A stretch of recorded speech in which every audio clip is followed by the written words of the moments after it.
This sermon was preached at Crossway Church in Battleground, Washington.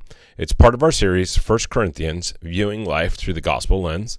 We hope that you're challenged and encouraged by it. I told people it feels like the sabbatical is a kind of interesting coming back. It's interesting how different friends of mine kind of come back from their sabbatical. One took the first week off preaching, and the other one jumped right in like I did. But the first day back, I had a council meeting, and it was great to get caught up on things.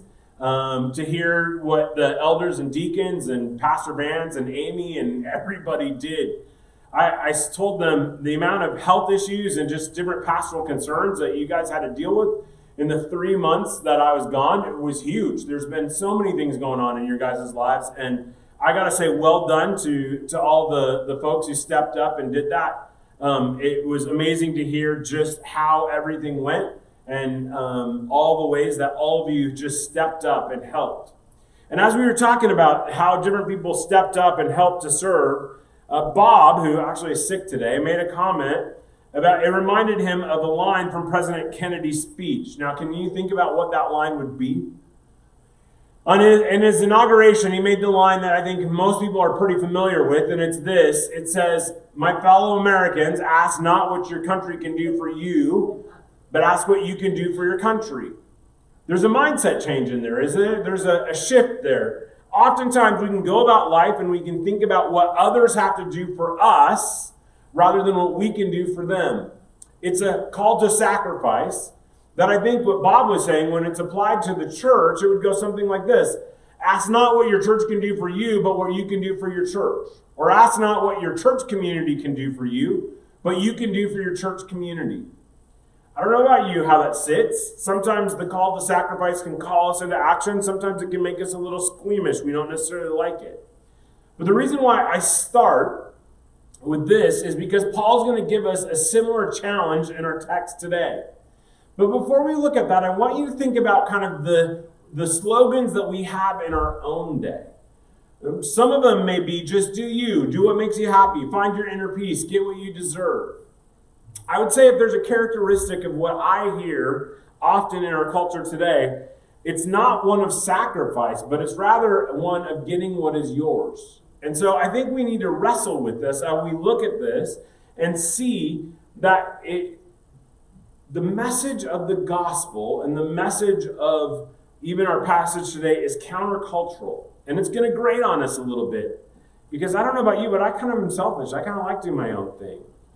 And so it's good for us to be reminded of that. Today we're going to pick up in the book of 1 Corinthians. I know Vance preached to the prodigal son, and then he also preached to the book of Romans. You may forget, but 13 weeks ago we were halfway through the book of Corinthians. Now, just to bring it back to you, Corinth, it's a letter Corinthians is a letter that's written between Paul and the church in Corinth. He spent 18 months there, Acts tells us. It was a wealthy city because it was a major seaport, and there are all kinds of idols and all kinds of things like that around it. It was wealthy because it could shave a bunch of sea and treacherous work. You could cut through the Isthmus of Corinth from the Ionian Sea to the Aegean Sea through what was at the time called the Dialkos, and it was a rockway that they would literally pull small ships or just carts that had all the stuff around them. Today, it's actually the Corinth Canal, and this is actually a photo that we took when we saw it, which is kind of cool. But I want you to think about this because it's important for us to realize that it's in the midst of all of this, the wealth, the general prosperity, and all that, where the community actually was all about promoting themselves, if you remember, and getting what's yours and making sure you get all the adoration that Paul speaks this. And so I think it's pretty important for us to look at it. Now, if you have a really good memory, which is probably even better than my memory was, we're going to look at 1 Corinthians 8. Now, we actually looked at this the last Sunday that I preached, which was back in May. But here's the deal. We kind of left off in an awkward spot, a spot where Paul is responding to the questions that the Corinthians had. They had written him a letter. And so they responded back with some questions that they had. And chapter 8 actually starts a big, long discussion that's actually in 8, 9, and 10. And so rather than just going back and looking at 9 and trying to jump midway through the conversation, I think it's important for us just to look at the text again. And I'm going to actually go in a completely different direction and pick up some different nuances that we're going to see in the second part of this kind of section. And so if you want to turn with your Bibles to me, today we're going to be in 1 Corinthians 8, verses 1 through 13. This is the word of the Lord. Now, about food sacrificed to idols, we know that we all possess knowledge, but knowledge puffs up, while love builds up. Those who think they know something do not yet know as they ought to know, but whoever loves God is known by God. And so then, about eating food sacrificed to idols, we know that an idol is nothing at all in the world, and that there is no God but one. For even if there are so-called gods, whether in heaven or on earth, as indeed there are many gods and lords, yet for us there is but one God, the Father, from whom all things came and from whom we live. And there is but one Lord, Jesus Christ, through whom all things came and through whom we live. But not everyone possesses this knowledge. Some people are still so accustomed to idols that when they eat sacrificial food, they think of it as having been sacrificed to a god. And since their conscience is weak, it is defiled. But food does not bring us near to God. We are no worse if we do not eat, and no better if we do. Be careful, however, that the exercise of your rights does not become a stumbling block to the weak. For if someone with a weak conscience sees you with all your knowledge eating in an idol's temple, won't that person be emboldened to eat what is sacrificed to the idols? So this weak brother or sister for whom Christ has died is destroyed by your knowledge. When you sin against them in this way and wound their weak conscience, you sin against Christ. Therefore, if what I eat causes my brother or sister to fall into sin, I will never eat meat again, so that I will not cause them to fall. Now, actually, when I preached on this last time, I kind of focused more on 7 through 8, but today we're going to be looking at that later section and look at it. Now, this is, again, in a section that like I said, where the Corinthians had written a letter to Paul. Paul had been there for 18 months. It was kind of a rocky time if you want to read through Acts 18 and remember. He got kicked out of the synagogue. The Jews kind of beat up the synagogue leader, and he went to the Gentiles. But he spent 18 months in this town, which is a big amount of time for Paul. Usually he's there for a shorter amount of time, but Luke tells us that he was there for 18 days. Or 18 months, and he spent that time there raising this church up. So he knows this church well. He loves this church. And so he has this ongoing dialogue with them where they have different questions that pop up. The majority of the Christians in Corinth weren't Jewish. They had no idea of any of the Old Testament customs, or they had no idea who God was. They were completely new converts. And so you can imagine all the different questions that arose. And so one of the questions that they wrote to him, and this is the section that we're looking at, had to deal with meat sacrificed to idols. The question that they specifically asked, though, is, can we attend feasts in idol temples? Now, I know it talks a lot about food in here, but I think ultimately that is the question that is raised, and that's because Paul uses a special word for it, but also you'll see at the end of it, all the conversation is about them eating it in the temples. Later in 10, he'll actually talk about what about you do when you eat meat in somebody's home, and he gives a slightly different response. But I want you to see that this is ultimately the question that was raised. Can they eat and feast in idol temples? Now, if you remember, the Corinthian Christians were invited to temple feasts. This is actually a photo that we took of one of the temples there. And Corinth was a wealthy city with many different temples and many different things that are there. And so they had all kinds of temples to Aphrodite, and they had all these feasts that were huge different affairs. They were known for being Vegas-like, and you could do anything and everything you wanted in these feasts. And so not only were they worshiping other deities in those spots, but there was all kinds of things that were going on. But we forget, however, that this actually had practical implications to them as well. Their meat was pretty tough for you to get. And so if you would go there, they would often sacrifice an animal, part of an animal, to this god, and then afterwards they would eat the rest of it for this ceremony. And so what the Christians are asking is it okay for us to go to these ceremonies and eat this meat? And often meat is not something they could eat often. And so it was a good thing for them in the sense of subsistence, but also it was a good thing for them because it allowed them to make connections with the people. We kind of forget this, but people often made personal and business connections at these affairs. And these people had come out of this setting. It was a chance for them to engage with their friends and all of these things. And so they wondered, is it okay for them to go and spend time in these temples eating in these feasts now that they're believers. Now, there's different responses to these requests, and this caused division in the Corinthian church. And so this is what Paul is addressing in this text. Some made it clear that the believers thought it was wise to stay away completely. That's what he said. He said some of them make it absolutely clear that they shouldn't go there. That was their old way of life, and they need to stay away.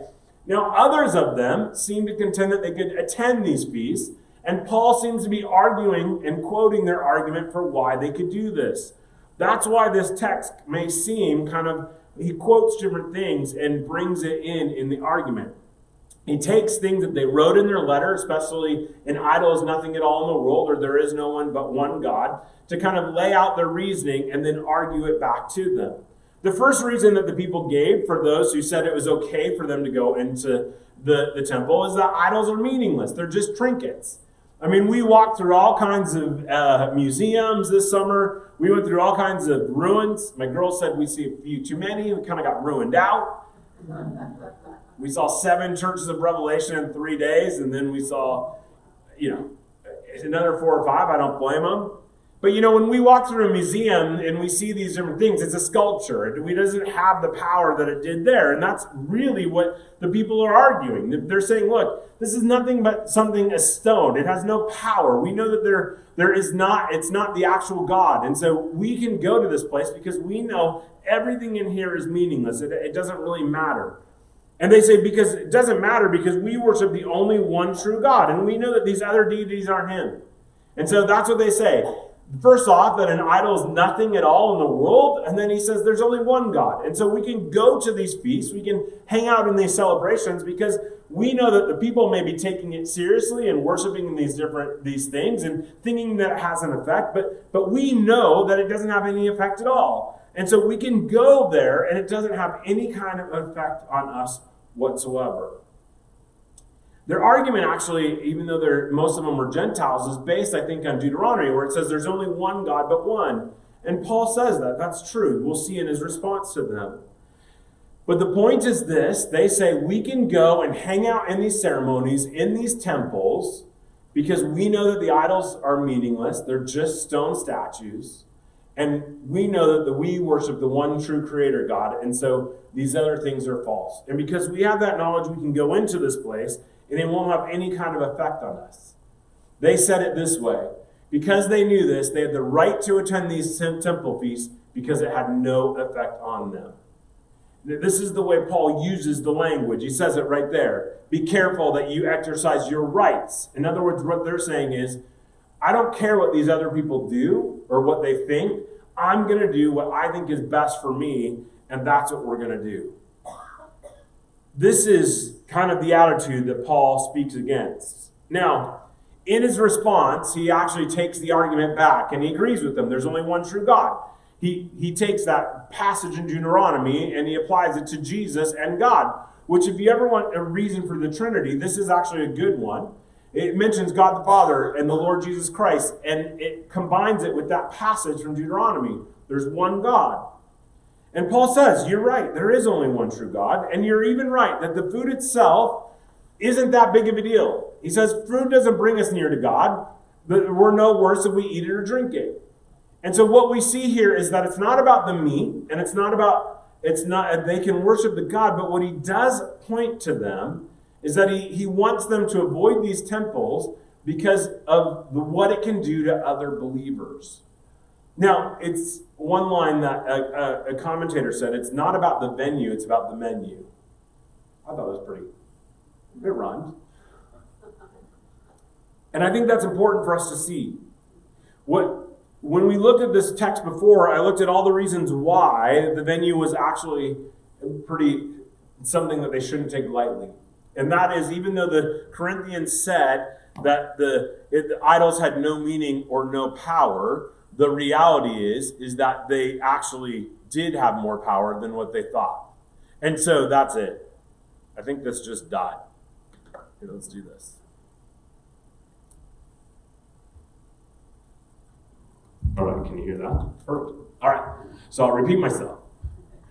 So before, in the sermon that I looked at 13 weeks ago, I highlighted the fact that what Paul spends a lot of time in those verses in the middle, saying that even though they act like going to this temple and involving these worships is really nothing, because these idols are just trinkets, there's actually a deep and a dark spiritual power behind them, and they need to be careful about that, because you don't just play with fire.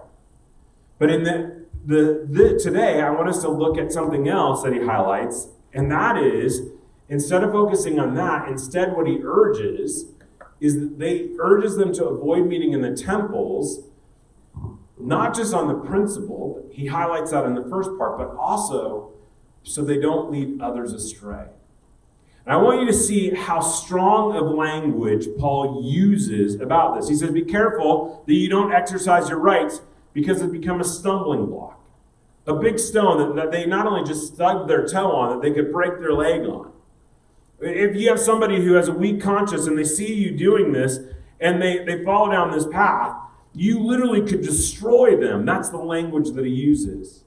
Or even in his own, when he talks about how he won't eat meat if it's going to be a hindrance to them, he talks about how it can be a trap that ensnares them. That's not mild language. You know, he doesn't just say, well, you do what's good for you. No, he says, even you using this right has the power to destroy somebody. It has the power to wound them. It has the power to ensnare, cause them to fall. And so what he says is, it's not always about our rights. Sometimes we need to think about the impact that it can have on other people. Now, I want you to just think about this, because there's a big contrast here. There's a big contrast here between what Paul's attitude is and the Corinthians. The Corinthians are, I can do whatever I want, and I can give you the justification for why I can do it, and that should be enough. And the people who have these issues with this will just, that's their own thing. Paul says, no, I'd give it my own freedom to eating meat, which I got to tell you, that'd be a hard one for me, if it caused others to fail. Notice his perspective here. It's not ask what others can do for me. It's what I can do for others. And he has another's perspective. And what he does is he ends up chastising them for their arrogance and their selfishness. I mean, look at the way that he talks about these people. He uses language like, now about the food sacrificed to idols, we know we all possess knowledge, but knowledge puffs up while love builds up.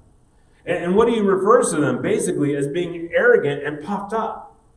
He says your knowledge is making you so consumed with yourself, and it puffs you up and makes you think that you're better and wiser than everyone else. And now you're having this negative attitude towards other people. And he makes it pretty clear that he thinks that they're being selfish and not loving towards other people.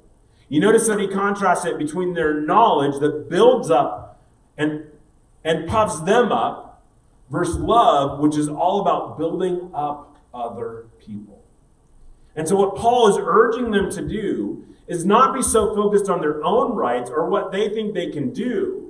You notice he actually agrees with a lot of the reasoning, but he says, you can be right, but still be wrong because you're not loving the other people. You're focused on your own rights, your own things that you think you deserve, rather than loving others and being willing to lay down your life for them.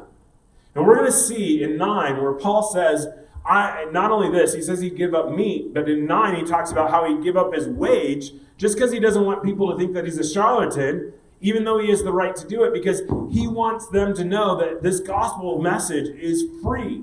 And so even though all the other teachers in the area and around would take as big of a following and take as much money as they could, and they would teach whatever people wanted to hear so they could get more money, Paul says, I want them to see a complete different, because I want them to see it's more about me. I want to love them. And so even though I have this right, I'm not going to take it. So this is, I think, what's important for us as we look at this text. How does it apply to us? Well, I think the first thing we need to look at is this, that biblical knowledge should lead to humility and not pride. I think that's important for us to see here. it's important for us to realize that knowledge should not puff up. When we grow in our faith, we can go one of two ways. The more that we know, we can kind of become proud of ourselves, and we can say, hey, look, I know the Bible more, I know all this stuff more, and it can puff us up. Or it can make us more humble. And what Paul says is, the more mature we get, the more humble we should become. And if we allow this pride to seep into our hearts more, well, then we got to be careful, because maybe we've let self-righteousness and this knowledge puff us up rather than really letting the work of the gospel sink deep into our hearts. Because here's the thing, the more that we know about God and the more that we know about the Bible, the more we should also know about ourselves. And I'm going to tell you, it's not a great picture. The more we understand what's actually going on in our hearts and the things that guide and direct us, it should lead us to humility, not pride. And so Paul says that the further we get along in our faith, the more humble we should be. Now, it's okay to celebrate that, hey, I'm not who I used to be. I used to struggle with these things, or I know these things more. But there's a difference between celebrating them and letting them puff you up and being arrogant, especially towards other people. And that, I think, is what's important here. Now, again, this doesn't mean that we aren't wishy-washy or that we sacrifice the truth. This is a slide that I bring up from time to time. Here at Crossway, we are always going to speak boldly about those things that the Bible has. There's these things that are died for. These are core issues that if you don't believe them, you're not a Christian, and we're not going to be wishy-washy about that at all. Matter of fact, that's what the sermon was about when I looked at this text last week, speaking very bluntly about how Christianity is at work in this world, and there are evil forces, and they will try to take us and distract us, and so we need to be careful about that. But oftentimes what happens in churches is there are other issues where maybe the Bible doesn't give us as much data on, or maybe there's a variety of different opinions, and we can think as we come to an understanding of certain things that our way is right. And oftentimes churches can be built on that, where there's one or two things that they think this is what's most important, and they build the whole church around that. And so everybody looks the same and acts the same, and it's really, really important to them. Really what they've done is they've built that church on these minor issues, and what they've done is they've separated people if they disagree with them on that issue, because they've made it a bigger deal than it should be. But here at Crossway, our goal, and I'm proud of Crossway actually, I'm proud of you guys. We come from a variety of different backgrounds, different ideas, but what we want to do is and I think what Paul's saying in this text is those die-for things are the things that we're going to hold tightly, that we are not going to let go, because if we don't have them, we don't have the gospel. But we can have an attitude of charity towards one another. We can have an attitude of welcoming one another and engaging with one another in a humble and respectful way. We can have great conversations and still be respectful and not chastise people or become arrogant if we think one of these other issues, these other people aren't quite right. And what Paul is saying is our attitude and how we do that is important. And we need to make sure that we do not let our knowledge puff us up. That's what he highlights here. And so I want you to think about this. He says it this way. He says, look, we need to make sure that our knowledge doesn't make us cocky. We need to make sure that the longer that we grow in faith, the more humble we are, because we become more aware of our own brokenness and we become more aware of the gospel message. But he says we also need to challenge ourselves. We need to follow Christ's example and give up our rights to help others grow in their faith. And this is really the call that he has in there, isn't it? He says it this way. He says, I'm going to give up my rights for the sake of other people. He says, I'll give up eating meat if that's what it takes. Well, why does he do that? Because let's think about what Christ did in our own lives. He says in another letter to the Philippians, he says, do nothing out of selfish ambition or vain conceit. Rather, in humility, value others above yourselves, not looking to your own interests, but each of you to the interests of others. And in your relationships with others, have the same mindset as Jesus Christ. Put others' interests in front of your own, and in your relationships with one another, have the same mindset as Jesus Christ. He goes on in that text where he reads it, and it's the hymn of what Christ has done, which says, who being in the very nature of God did not consider equality with God something to be grasped or to use to his own advantage. Rather, he made himself nothing by taking on the very nature of a servant, being made in human likeness and being found in an appearance as man. He humbled himself by becoming obedient to death, even death on a cross. So I want you to think about it this week as you wrestle through this. What are those things that you hang on to? What are those rights that you think you need? I mean, it's so often it's so amazing to me how we can just claim these rights. I got to admit, I'm more self-centered than I could ever admit if I really think about it. I can go throughout my day and think about myself more than other people, what I want, what they want. And most of the conflict that we have in relationships, most of the conflict that we have at work, most of the conflict we even have in church is really where we have these expectations and these rights, and we think about what it is that I need, and we don't think about the needs of others. But Paul says if we're going to grow as believers, if we're going to grow as a church, if we want to show the world and others in the body of Christ that Christ is at work in us, and we want to help lead them deeper to Christ, what it starts with is sacrifice. Think about that. Think about if you came to your job, and yes, there's all these things that annoy us. Think about most of the things that annoy you. Most of them are because, I'll speak to myself. Most of the things that annoy me are because I want them to go the way that I want them to do. And usually somebody else does it something else, and that bothers me because I'm not getting my way. It's the way I work. If I'm honest, right? I'm annoyed and frustrated because I didn't get what I wanted and it didn't happen the way that I wanted things to go. What Paul says is the way that we grow each other and our faith is by letting go of those things and focusing on others. Now, it doesn't mean that you have to sacrifice your morals or all that stuff. We already talked about it for truth. But I think we need to realize that definitely is the case. But think about it even as a church. I mean, a lot of times the arguments that churches have are over small things, over preferences. And we can make these smaller things become big things. And really what it is it may be because things are going different than what we expect. Well, maybe we're doing that because we're trying to reach different people or different things like that.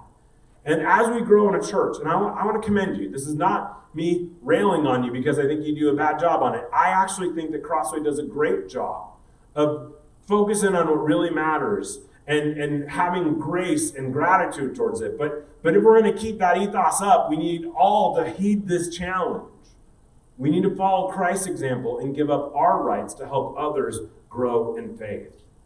And so think about those things. Think about those things that annoy you. Think about those expectations you have. And especially as we think about the church or in all these different settings, where does it rank? Is it really that big of a deal, or is it more about me and what I think is important rather than what may be important for other people, especially those who are not as far along in the faith?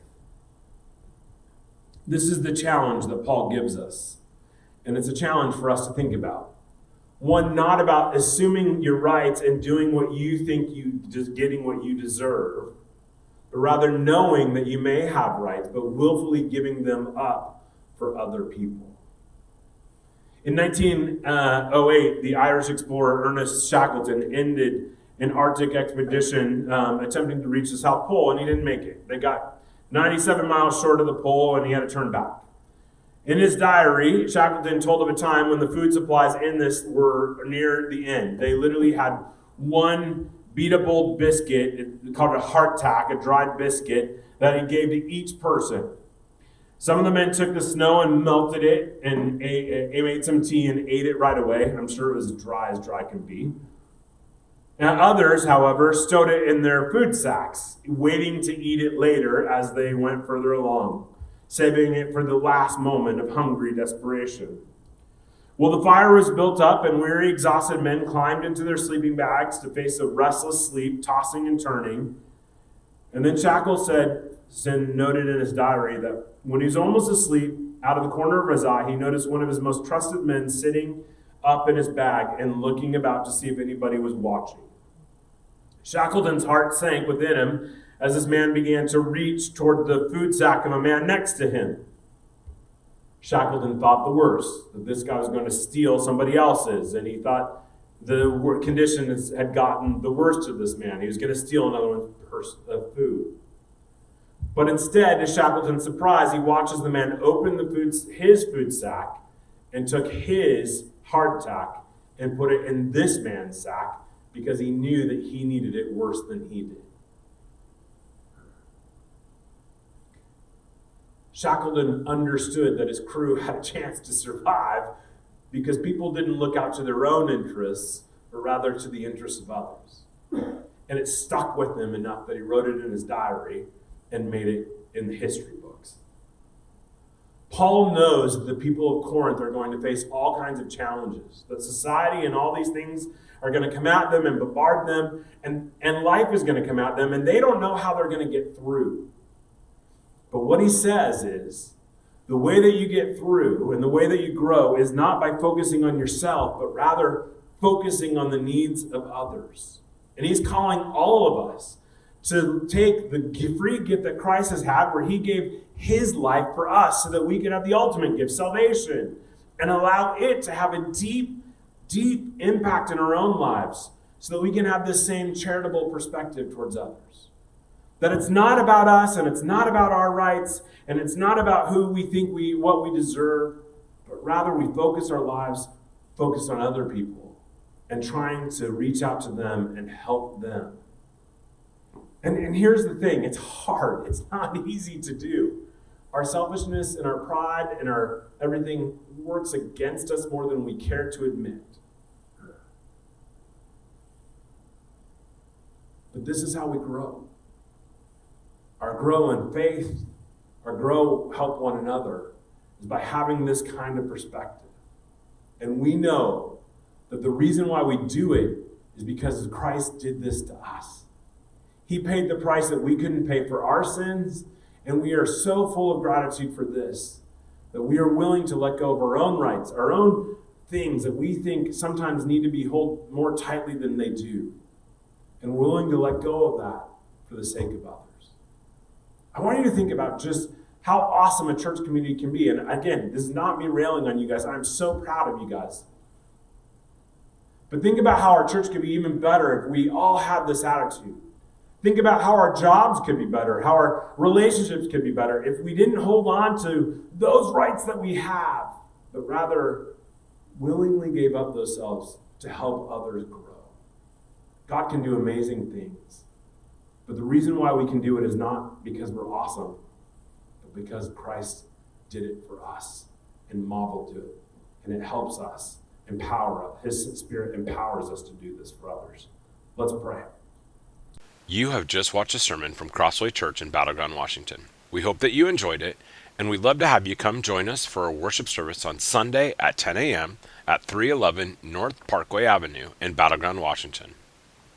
If you'd like to find more information about us online, you can find it at crosswaychurchwa.com.